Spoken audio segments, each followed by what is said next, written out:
Salam gənclər, hər vaxtınız xeyir. Bundan sonra imtahana qədər çalışacağam ki, hər 2-3 gündən bir sizinlə bir təkrar materialı və onun izahını bölüşüm. Deməli, bu günləri biz təkrar bir materialına baxacağıq və buradakı sualları nəzərdən keçirək. Birinci sual, bu arada qeyd edirəm ki, burada demək olar ki, hər bir mövzuya aid bir dənə sual var.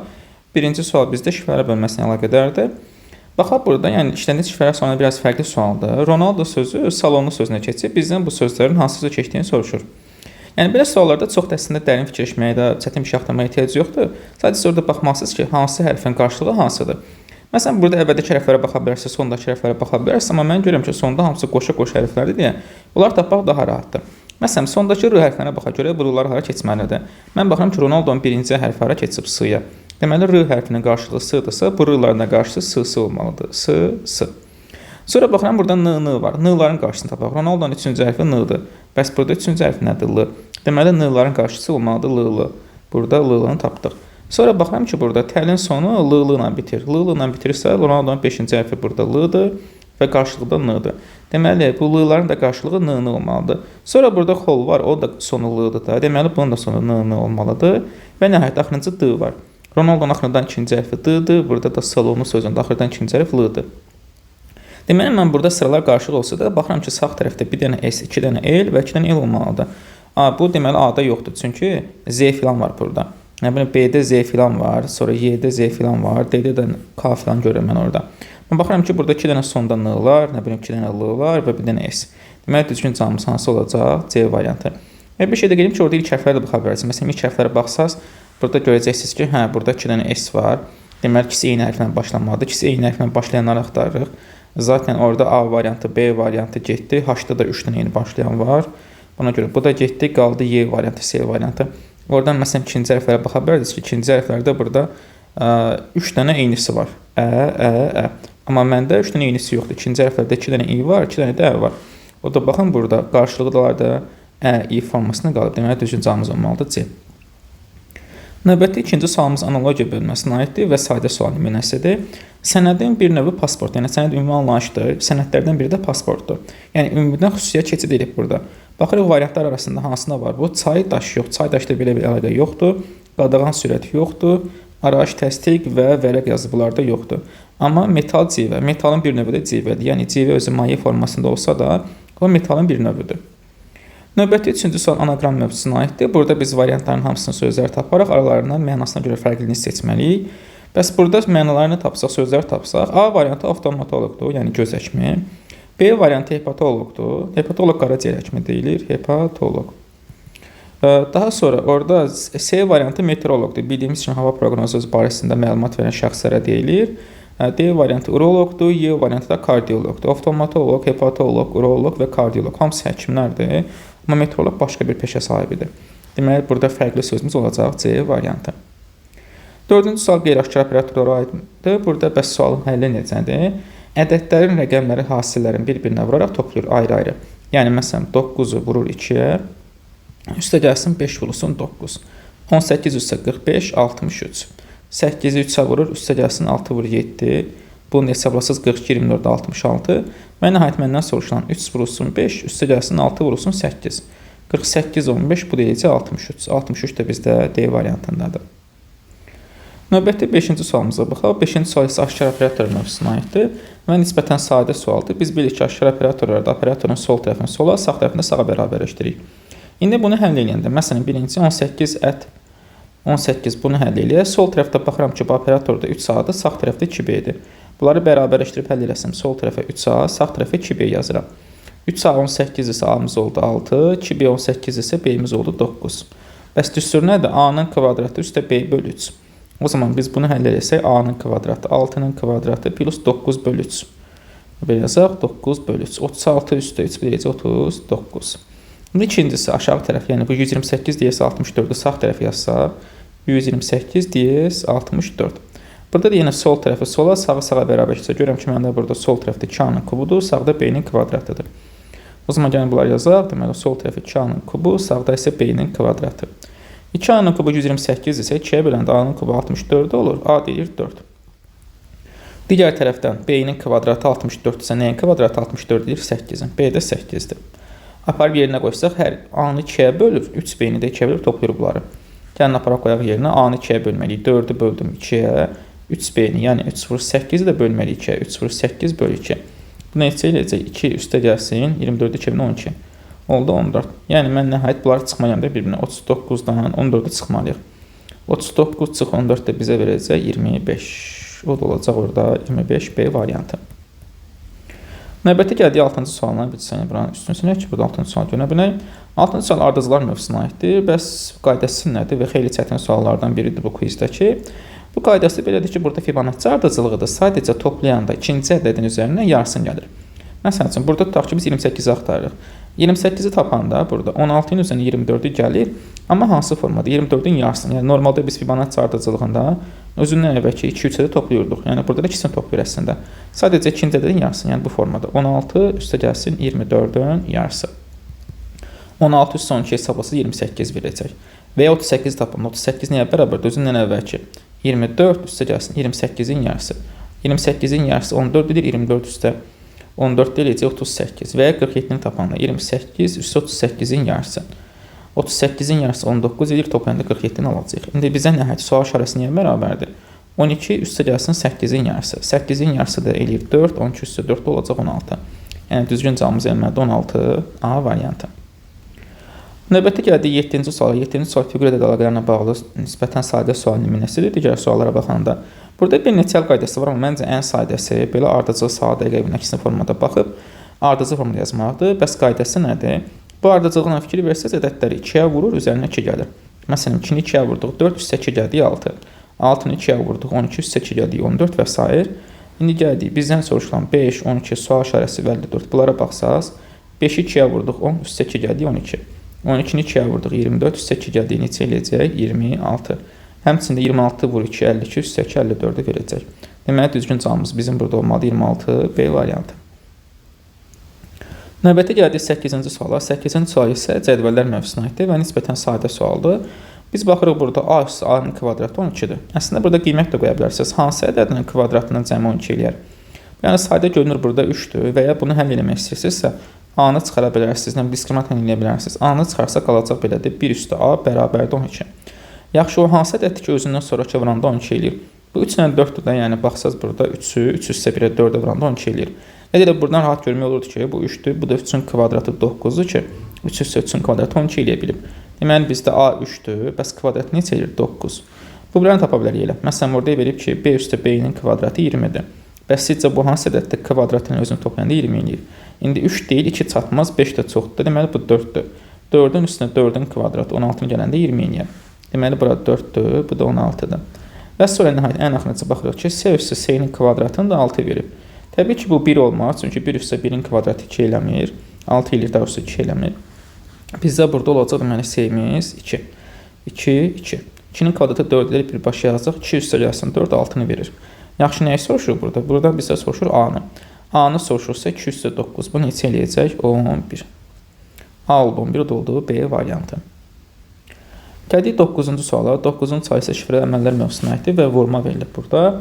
Biz baxa bilərik burada n tapmaq olar rahatlığına. N üstə 6 7-dirsə n neçədir? N olacaq 1. Daha sonra mən baxıram ki, burada bu elə vuranda 6 ilə bitib. Yəni kvadratı 6 ilə bitən bir ədəddir. Bu 4 və ya 6 olmalıdır. Birinci 4-ü yoxlayaq, olmasa 6-ya baxarıq. Çünki onsuz burada çox da bir şey tapmaq olmur. 4-ü qoyduq yerinə. 4, 4. İndi bura fikir versəz 4-ü K-ya vuranda 8 eləyib. Yaxşı, o hansı ədəddir ki, vuranda 4-ü vuranda 8 ilə qutarır? 2 və ya 7 ola bilər. Bəs 2 niyə deyil? Məsələn, buraya 2 yazdınız, burada 2 yazdınız. K-lar olsun 2, 2. 4-2 8 eləyəcək, sıxıntı deyil. Sadəcə 2, 2 4 eləyir, 1 eləmir. Həm bəlkə 24-ü 2-yə vuranda 48 eləyir. Bu 3 rəqəmini haradan çıxdı ki? Bu düz gəlmir. Deməli, bizdə K2 ola bilməz. Heç vaxt düz gəlməz bu belə. Bəs başqa neçə ola bilər? 7, 7. 4, 7, 8, 2 yadda. 7, 7, 49, yadda 2 ilə 51. İndi 1 üstə 6, 7 verdi. Bu birlərə baxaq. 4, 4'üm 6, yadda 1 qaldı. 7, 4'üm 28, yadda 1-lə 29. İndi 1 üstə 6, 7, 5 üstə 9, 4, 2, yadda qalan 1-lə, çünki 14 edir, yadda 1 qalır və eləyəcək 3. Deməli, düzgün cavabımız oldu C variantı. Bəs deyə bilərsiniz, burada 6 niyə düz gəlmədi? Gəlin, buranı silək 6-ya baxaq. 6 niyə düz deyil? Məsələn, n-in yerinə 6-nı yazdım. N-lər olsun 6. Bura oldu 6, n1 idi də bizdə. Bu olsun 6, bu olsun 6. İndi 6-nı niyə vuranda 8-dən qutarır? 3-ə və ya 8-ə. Yəni mən bura k-nı çünki 6 üçün 12, bir də 6 8-in 48 edir. Bura 3 yazdım, bura 3 yazdım. 36 vur 3, bu yadda 1-dən, yəni burada 36-nın 3 avında 108 edir. 118 yox. Yəni burada n 1 alınmır. Əgər vursaz 1 1, 6-nın 3 avında 8 1 yadda, 3 üçün 9 yadda qalan 1-dən 10 edir. Bəs 8 olsa, buranı silirəm, buranı da silirəm. K-nın yerinə 8 verirsə 8 8. 6 vur 8 8 edir. Sadəcə 8 vur 8 64 edir. Yadda qalan 4 ilə 1 də bura 68 eləməlidir. Yəni n 1 ola bilmir. Ona görə 6 versəsi ümumiyyətlə səhvdir. Yəni n üçün heç vaxt düz gəlmir.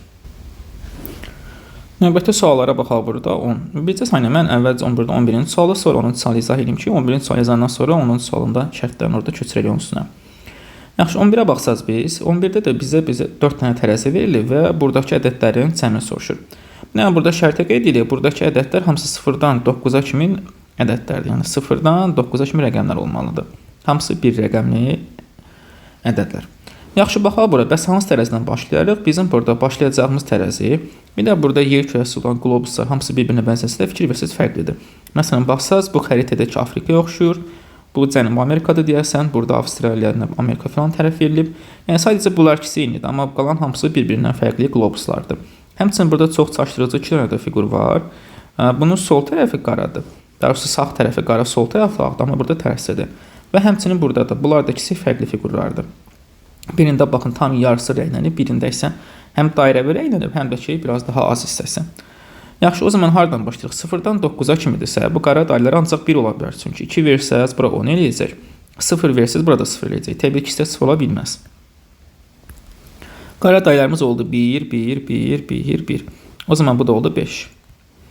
Daha sonra bu bir tərəziyə baxsız, bu oldu 1. İndi biz burada qaraqlar neçə olacaq? Bunlara 3 versəz çox olacaq. Çünki 3, 3, 9, yadda benim 10 eləyəcək. 0 da versəz, o zaman gərək bu da 1 olsun. Təbii ki, 2 dənə eyni şey 1 ola bilməz. O zaman bura neçə verəcəyik? Bunlara məcbur 2 verəcəyik. 2, 2, 2. 3 kim? 6, üstə 1, 7. Ay parada oldu 7. Bəs yuxarıdakı tərəzdə burada baxıram ki, bir sürü şey buna bərabərdir. İndi mən 1-i 2-ni vermişəmsə, orada 0, 3, 0, 4 və s. ola bilər.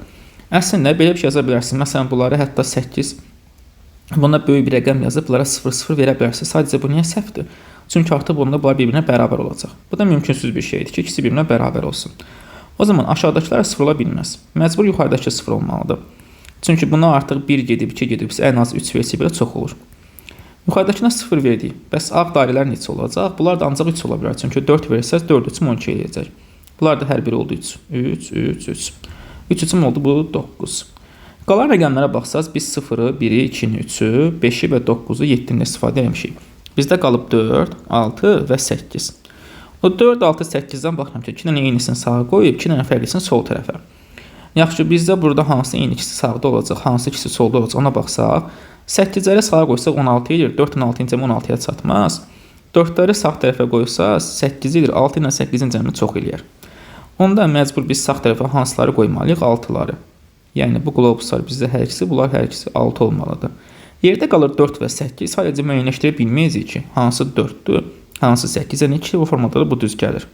Onsuz da bizdən ona görə bunları soruşa bilməz. Çünki biz bilməyəcək ki, 4, 8 hansıdır. Yaxşı, cəmləri soruşur. Ay para 7 idi, qara dairə 1. Bu eləyəcək 8. Sonra bu işarə bizdə 0 idi. Avstraliya olan burada 6-dır. Deməli bu elədi 6. Ağ dairə 3-dür. Zolaqlı da 9 idi. Bu da eləyəcək 12. 8, 6, 12. Bu da olacaq C variantı. Növbəti burada 12-də yazaq, sonra onu həll eləyərik. Deməli 12-də bizə bu fiqurun sayəsini soruşur. Bütövdən ağları çıxa bilərsiniz bütöv şəkildən. Nə bilim, ya qaraları bir-bir hesablaya bilərsiniz. Məncə qaraları tam yarım şəklində ayırıb belə baxmaq daha rahatdır.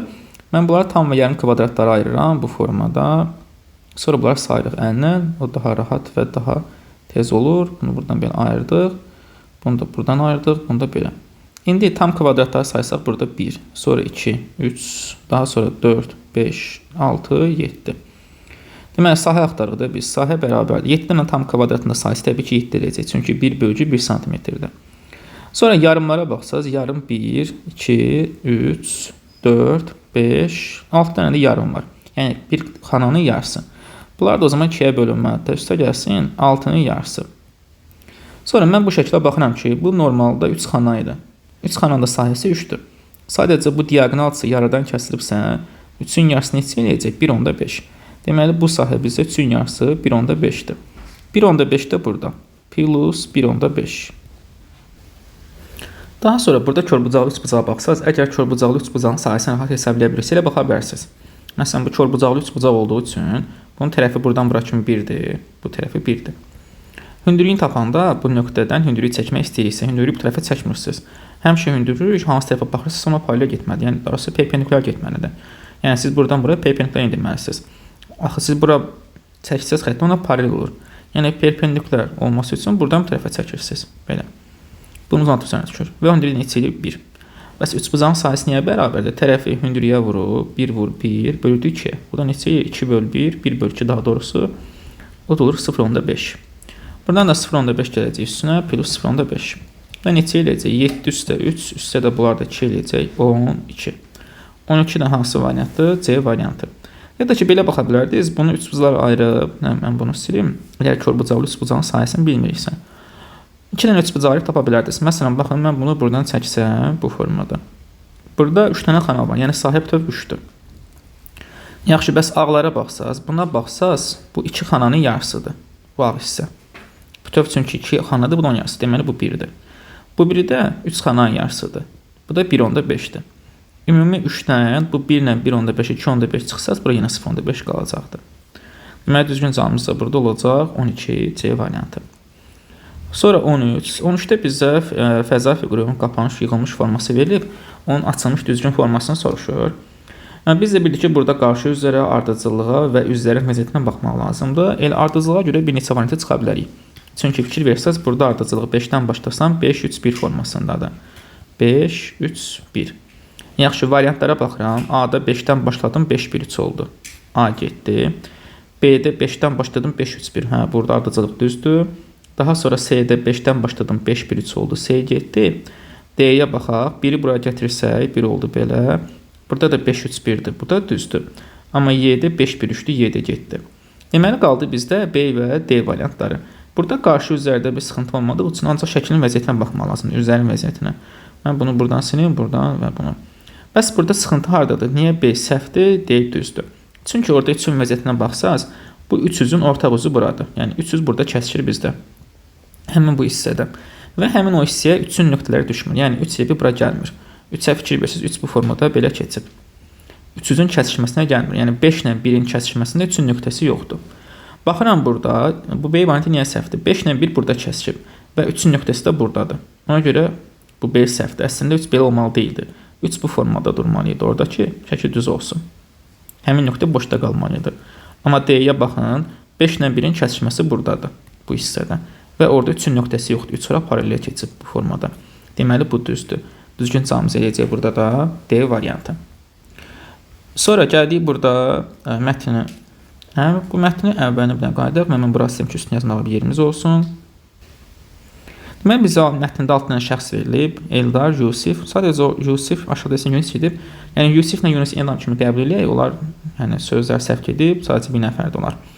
Sonra Elnarə, Rəhimə, Anar, Cəmilə 6 nəfər bunlardır və müxtəlif idman yarışlarına iştirak edirlər.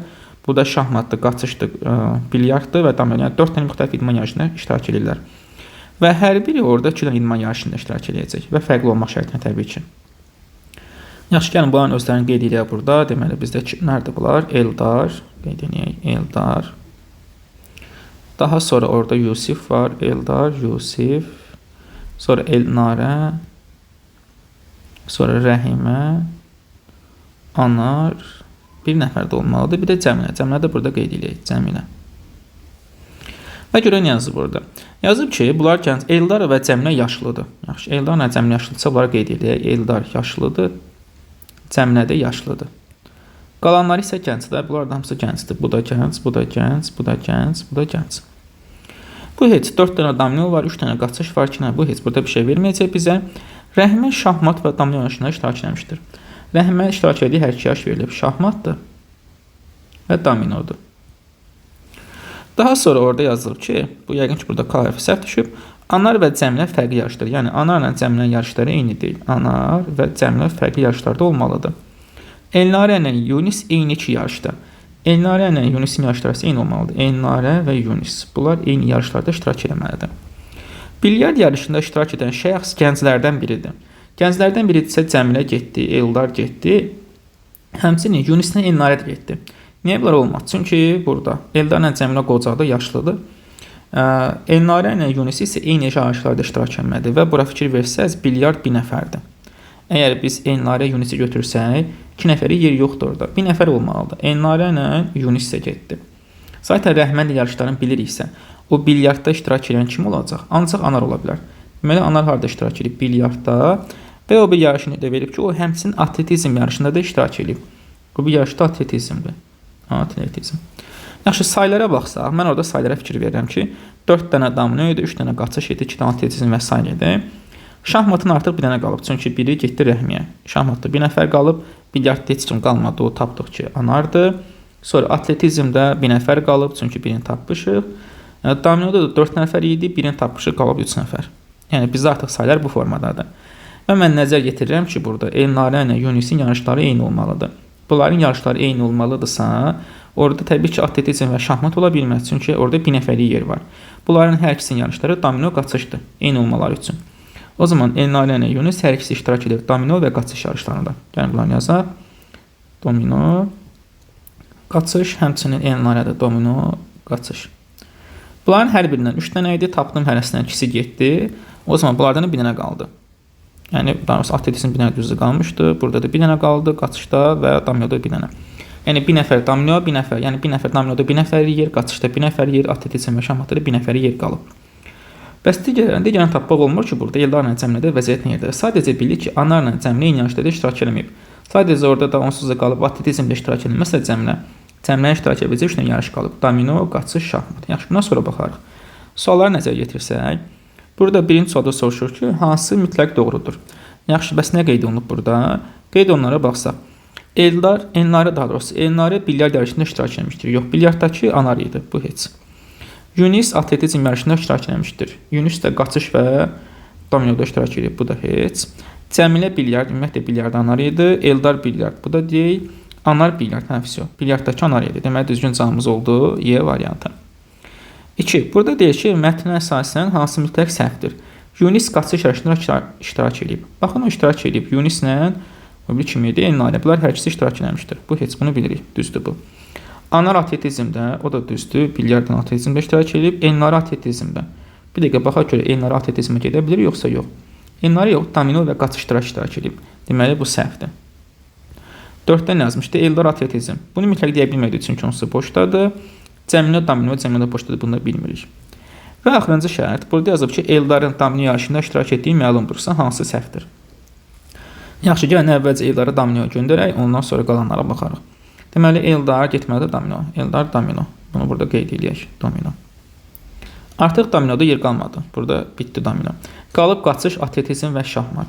Və orada fikir versəz, Anarla Cəmilə fərqli olmalıdır. Anarla Cəmilə fərqli olacaq deyə, Cəmilə mən yarışlarını tapsam, Anarın getdiyi bilyar və atletizm gedə bilməz. Baxın, bizdə qaçış qalıb, atletizm qalıb, şahmat qalıb. Axı, Cəmilə atletizmə gedə bilməz. Onda Cəmilə üçün ancaq nə qalır? Qaçış və şahmat. Cəmilə gedir, qaçış, şahmat. Bəs o zaman Eldarın ikinci yarışı nə olacaq? Eldarın ikinci yarışda olacaq bizə atletizm. Artıq hər birinin hansı yarış getdiyini biz bilirik. Yaxşı, bəs variantlara baxsaq, Elnarə domino yarışında iştirak etmişdir. Elnarə orada dominoda iştirak edib, domino və qaçışdır, bu düzdür. Sonra ikinci Cəmilə dominoda iştirak etmişdir. Yox, səhvdir. Çünki Cəmilə yarışlarına baxsaq, biri qaçışdır, biri də şahmatdır. Səhvdirsə bizdən mütləq səhvi soruşurdu. Deməli, burada cavabımız oldu B variantı. Növbəti 14-cü suala baxaq. Bu fiqur ardıcılıqla bağlı sual nümunəsidir. Bəs bu sualda baxsaq necə fiqurlar hərəkət edib? Fiqurun hər 3 sətir sütununda ayrı orada şəkillərə baxmaq lazım ki, bunlar necə hərəkət edir. Məsələn, ən sol sütuna baxsaq, ən sol sütundakı bu hissə yavaş-yavaş pillə-pillə yuxarı qalxır. Baxın, ən aşağıdaydı, bir pillə qalxdı, bir pillə qalxdı. İndi bir pillə də qalxır, bu ən yuxarıda, bu tərəfdə biz bunu görməliyik. Belə bir şey. Baxıram ki, o A-da həmin hissədədir, C-də həmin hissədə, D-də və həmin hissədədir. Amma B-də yerində qalıb elə. Bu yerində qalması bir pillə yuxarı çıxmalıydı. Ortadakı üç bucağa fikir versəz, o da pillə-pillə aşağı düşür. Bu üç bucağa baxın. Üç bucaq pillə-pillə aşağı düşür. Bir dənə pillə aşağı düşdü. Növbəti bir pillə aşağı düşdü. Bir pillə aşağı salmalısınız. Baxıram ki, bu C-də elə yerində qalıb, C getdi, A-da düzdür, 7 də parçalanıb, bu da getdi. Bir pilə bütöv aşağı düşməliydi. Qaldı bizdə A və D. A və D-dir ki, burada orta sütundakı üçbucağa baxmalıyıq. Baxın, o üçbucaq burada yoxdur. Burada artıq çünki aşağıdadır, yəni görünmür. O bir pilə çıxdı buradadır. Sonra bir pilə çıxdı buradadır. İndi bir pilə çıxsa burada olmalıdır. Baxın, A variantı həmin hissədədir. Bəs D niyə deyil? Çünki D-də birdən-birə buradan bura 2 pillə çıxıb. Bir pillə çıxırdı. Ona görə D deyil, A-da hər şey düzdür. Növbətdə 15-ci sual. 15-ci sual isə fiqurların qatlanması ilə bağlıdır. Əgər fikir versəniz, buradakı yuxarıdakı şəkildə, soldakı şəkildə sağ küncə doğru qatlayıb. Yəni buradan aşağıya doğru, bunu da buradan sağ tərəfə doğru qatlayıb. Həqiqətən də qatlasanız, bunu aşağıya doğru qatlayanda, baxın, bu üçbucaq qatlanıb bu formada düşəcək. Bu üçbucaq belə gəlir. Bunlar da sağ tərəfə qatlayanda boş hissəsi gəlib düşür bunun üstünə. Ona görə şəkildə bir dəyişiklik olmur və ona da simmetriya güzgü əks verib qatlasaq düşəcək bu formada. Baxın, biz də o cavabda verdiyi şəkli aldıq. İndi biz bunları qatlayanda əvvəlcə bunları tutaq ki, sağ tərəfə qatlayaq, sonra yuxarıdakını aşağı qatlayarıq. Sağ tərəfə doğru qatlayanda baxın, bu kvadrat düşəcək bu formada. Bu bizim olsun kvadratımız və rəngli hissəsi də belə. Sonra bunları qatlayanda bu düşəcək yaxında deyil, uzaqda deyil, uzağa gedəcək və içindəki üçbucağı güzgü əksi versək, qatlasaq, yəni düşəcək bu formada. Bəs bunu qatlasaq, baxın, bunu da qatlayanda, yəni yaxın tərəfin yaxın, uzaqda uzağa getməlidir, o düşəcək belə. Sonra nə etməliyik? Sonra yuxarıdakını aşağı qatlamalısınız. Yəni yuxarını aşağı qatlayanda bu bura gəlməlidir də. O aşağı qatlananda baxın düşür bu formada. Bunu da qatlayandan sonra yuxarıdakını sərgəli artıq. Bu demək bizdə olmayacaq. Şəklimiz bu formada olmalı. Bu formada şəkil hansı variantda var? Baxırıq, A-da yoxdur. Sonra C-də bunun sol küncündə boşluq olmalıdır, yoxdur. A-da getdi. Daha sonra D-də. D-də üçbucaq səhvdir, ona görə getdi. 7-də üçbucaq səhvdir, yəni bu üçbucaq bu formada olmalıdır. Bunlar getdi, cavabımız olur bizim B variantı. Növbəti 16-cı sual. 16-cı sual isə fiqur cədvəllərinə bağlı sual nümunəsidir. Bəs burada sualın həlli necədir? İlk iki şəkildəki ortaq xəttləri silib, fərqli xəttləri isə üçüncü şəklə yazır. Məsələn, baxsaz burada, bu iki şəkildə ortaq xətt hansıdır? Sadəcə sol aşağı küncdən sağ yuxarı doğru qalxandır bu. Ona görə bunu silib hər ikisindən. Yerdə qalan xəttlər hamısı buradadır. Məsələn, baxın, bu düz xətt birincidə də yazıb burada. Ortadan sağ küncə düşən, ortadan sağ küncə düşən, digər iki xətt də buradakılardır. Bunları da yazıb yerinə. Mən baxıram, ortaqlar silinməlidirsə, düz xətt silinir o zaman, hər ikisində var. Ortadan sol və sağ küncə düşənlər, bu da silinməlidir, bu da silinməlidir. Çünki hər ikisində var. Bunları da sildikdən sonra görürük ki, bizdə bir dənə burada küncə belə bir xətt var, bir dənə burada belə xətt var. Həm bunları birləşib ortada x kimi bir şey alınacaq. O da baxırıq hansı variantdadır. Baxsaq variantlara bir dənə A variantında olmalıdır. Sonra 17-ci sual xəyali kəsiklərlə bağlı sual nümunəsidir. Əslində bu sual asandır, əgər bir şey fikir versəniz. Əgər nəzər yetirsəniz, burada ən axırda bunu diaqonal formasında açılıb. Və mən də baxıram ki, burada romb formu, şabili romb var.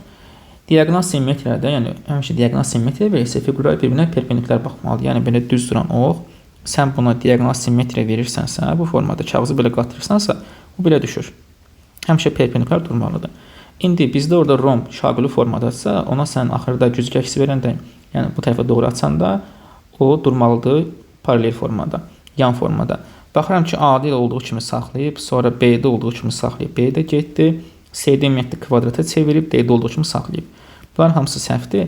Bir dənə baxın, bu Y variantı düzdür. Çünki siz bunu buradan qatlayanda bu şaquli xətt sağ tərəfə düşəcək. Bəs açsaq nə baş verəcəkdi? Sol küncə falan niyə gəlmir bu? Fikir versəz, əvvəlcə bunu buradan kəsib, bu formada kəsib, aşağı doğru açmaq lazımdır. Siz bunu buradan kəsəndə o romb ondan çöldə qalır. Aşağı doğru açanda sadəcə burada dairə kəsiyi düşməlidir. Yəni burada heç bir şəkil gəlməyəcək. Aşağı heç bir şəkil düşməməlidir. Ona görə baxın C-də getdi, B-də getdi, A-da getdi. Həmçinin D-də getdi. Ona görə həm də baxa bilərik ki, cavab Y variantı olacaq. Sonra da bunu açanda bu kənarə dairəni burada görəcəksiniz. Bu dairə özünü burada görəcək. Romb da yan dönmüş formada özünü aşağıda. Dediyimiz kimi Y-dir. Gəldik 18-ci suala. 18-ci sualda isə burada yazılıb ki, döşəmədən pilləkənlə qalxan adam hər addımda 1 və 4 pillə qalxır. 5-ci pillənin sınıq olması onun üzərinə çıxmağı mümkünsüz eləyir. Çatma variantlarının sayı 2 rəqəmli ədəd olan ən aşağı pillə neçənci ola bilər? Gəlin burada əvvəlcə döşəmədəki pilləkənlərin sayını və ona çatma variantlarının sayını yazaq. Görək neçənci pilləkəndə, ən aşağı neçənci pilləkəndə çatma versiyanın sayı 2 rəqəmli olacaq.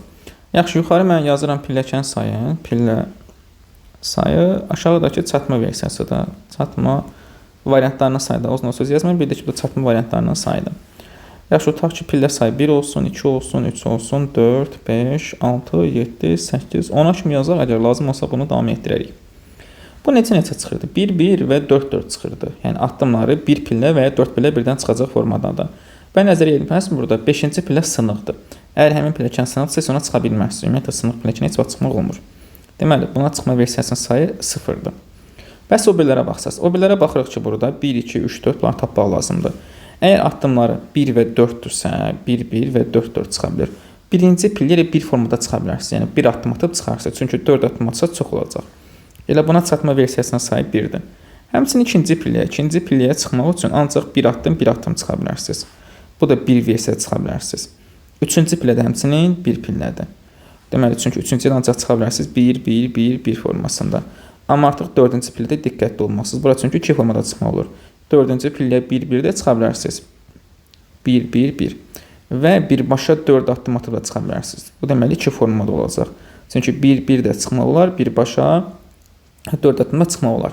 Həmişə bu suallarda Fibonacci aracından istifadə edə bilərik. Amma hansı formada? Fikir veririk. Buradakı pilləkən neçə çıxırsa, məsələn, baxın 1, 1 və 4, 4 çıxır, düzdür. Həmişə növbəti pilləkən tapanda özündən əvvəlki, məsələn, 1, 1 və 4, 4 çıxırsa, özündən əvvəlki birinci və dördüncü pillələrin cəminə baxmaq lazımdır. Çatma versiyalarının cəminə bu arada. Məsələn, mən baxıram burada 5-ci pilləkən, 5-ci pilləkən qırıqdır. Bu həmin o qaydaya tabe deyil. 6-cı pilləkən tapmaq istəyəndə, baxıram 6-cı pilləkəndən əvvəlki birinci qiymət bizdə 0-dır. 4-cü pilləkənin çatma versiyasının sayısı 1, 2, 3, 4, 4-cü budur. 1-dir. Bunların ikisini toplayırsınız. 1 üstə 0, deməli bura yalnızca 1 formada çıxa bilər.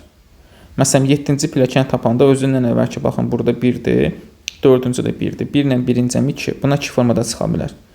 Məsələn, orada 2 pilləkən və 3 pilləkən çıxsaydı hər dəfə, özündən əvvəlki 2-ci və 3-cüyü toplayacaqdınız. Yəni, neçə çıxırsa, özündən əvvəlki həmin pillələrə baxırsınız.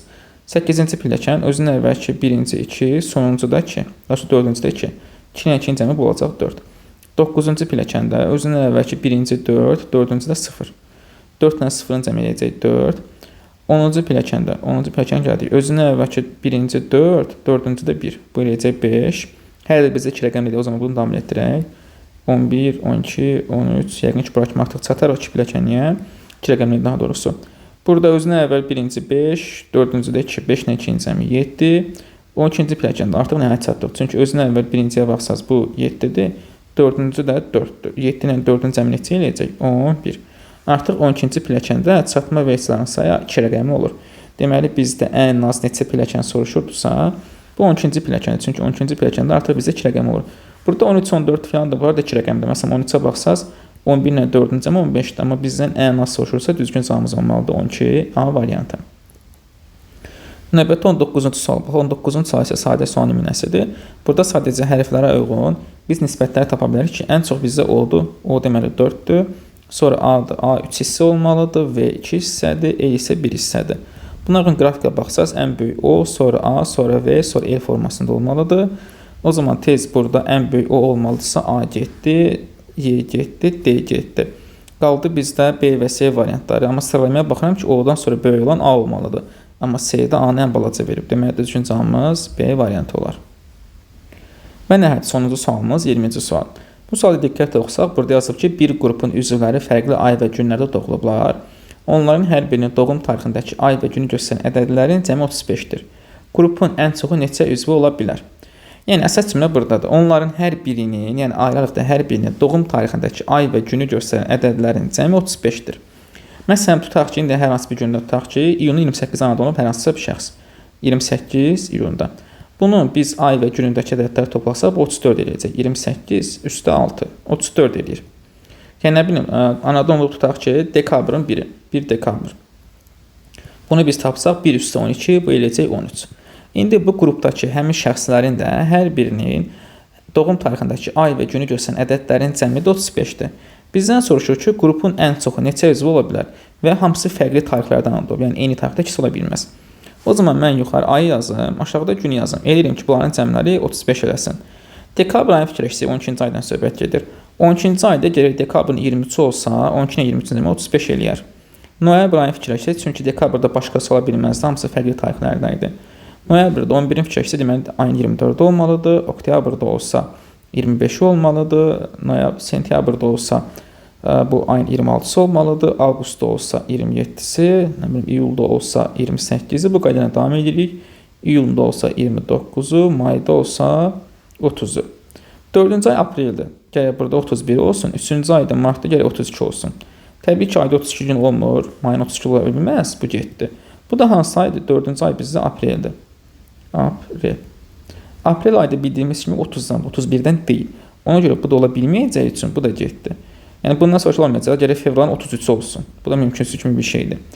Neçə fərqli üzv ola bilərdi? Baxın, 8 fərqli tarixdə ola bilər. Dekabrdan maya kimi. 3, 6, 8. Deməli 8 fərqli bu qrupda adam ola bilər. Düzgün cavabımız ən çoxu soruşursa ən çox olacaq 8A variantı. Beləcə bu quizin təkrar materialının sonuna gəldik. Yaxşı olar ki, bunu əvvəlcə özünüz işləyib sonra izahlara baxarsınız. Hər birinizə uğurlar arzu edirəm. Növbəti izahlarda görüşənədək.